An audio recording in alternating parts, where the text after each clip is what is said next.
Hi there. Exciting news from Electric Dreams today. As you probably know, Electric Dreams is now the worldwide distributor for MR SlotCar cars and products. These are the cars produced by Ernie Mazzetti in Ontario, Canada, who is a pretty famous slot car racer, designer, manufacturer, track owner. A little while back, he came out with one of the most exciting releases, the UOP Shadow DN4 from 1974 Can-Am, the winner of that series. The first car that was released was the number one car of George Fulmer, and now we have the exciting announcement of the even more iconic number 101 that was driven by Jackie Oliver. There were just these two cars, the number one and the 101, so there's not a lot to differentiate them apart from the numbers, except for the helmets. And in this particular case, Ernie has done a really good job of making sure that the helmet in the car is absolutely faithful replica of Jackie Oliver's helmet, with the same grape purple color, the striped visor, and that's something that a lot of slot car manufacturers haven't really concentrated on, is to get that kind of accuracy, scale accuracy.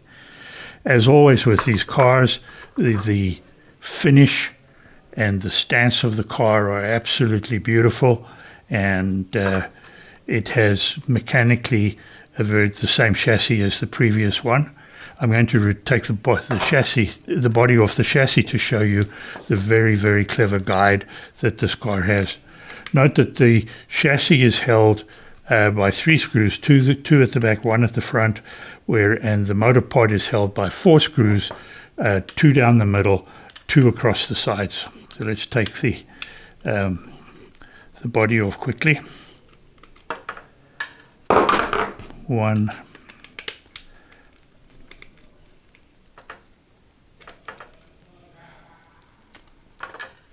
One more up the front. You have to move the guide a little bit out the way to get the front one. Be careful to ensure that you take the right screws out if you're taking them off. What I do on my own cars is to actually take these screws and polish the heads of the screw, to polish the black off the screws that hold the body, so that I know which ones they are. Okay, so when we take the body off, we notice that it's a very nicely made body, quite lightweight, even with that big wing. And here we have the chassis. Nice big bar magnet for those of you that still have magnets in your cars instead of on your fridges. A full sidewinder, nice gears. The original version of the Shadow had the same gearing, and they're very nice and smooth. But the big deal is the guide up front. In order to get rid of a post which would have provided problems under this very, very flat nose, Ernie has designed a completely new system where the guide has no central post, but it runs in a ring. You can see the three screws there that hold it in. There's a little double part of the guide. If you take those three screws out, then the guide comes apart. There's a cap and a lower section, and it actually the guide pivots around that outside circumference of the guide, with the wires coming in from the side. It's extremely nicely done. It actually works very well. It has a guide of really generous proportions, nice and long and deep, so that it will run well on a wood track.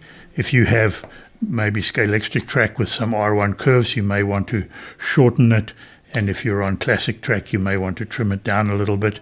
But other than that, on Polycar, Carrera, Scalex Sport, and wood tracks, obviously the guide works pretty well. As I said, the pod has four mounting screws, two longitudinally, two laterally. The lateral ones have a little cup between the arm of the pod and the chassis, which allows you, if you want to add suspension to the car, allows you to put little springs in there, either proper coil springs or little foam pads, both available from MR SlotCar as spare parts or optional parts. The front axle has adjusting screws, top and bottom. These are all 2.5 millimeter screws, so be careful of that. You can actually use 440s, but it's made for 2.5s, and I would suggest always pre-tapping the holes. Along with those axle screws, there are also 4 screws that you can use to support the body down the sides of the car. Again, I would recommend you tap those with a 2.5 millimeter tap almost all the way through before putting the screws in, and those screws then touch on pads inside the body and allow you to adjust the height of the body, apart from the 3 mounting screws. That's about it, I guess. The rear tires are a slotted, I think it's a 1214 or no, it's a 1310. A 1310 size, which is the same size as Polycar use on some of their Formula One cars. So there are G25 compound tires available already in that particular 1310 size, and that would make a good option. There are also obviously Polycar aftermarket tires for the Polycar Formula Ones that would probably fit straight on here if you're looking for silicone tires. The rims are solid. There's no air system on these. So just if you wanted air system wheels, you probably would need to change out the wheels. But they are quite big, so you'd need a 17 millimeter wheel in order to fit those inserts back into the car. Nicely made inserts too, very close to scale. In general, a really, really nice car.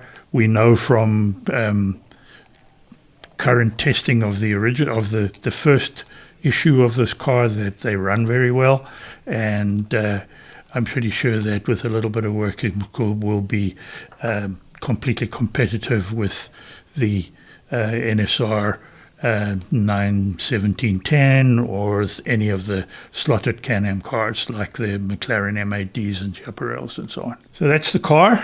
They are available right now for pre-order, and release dates are in the month of October. So if you're looking for one to become a partner to your number one car, I would suggest you get on and get your pre-orders in because these cars are going to go like hotcakes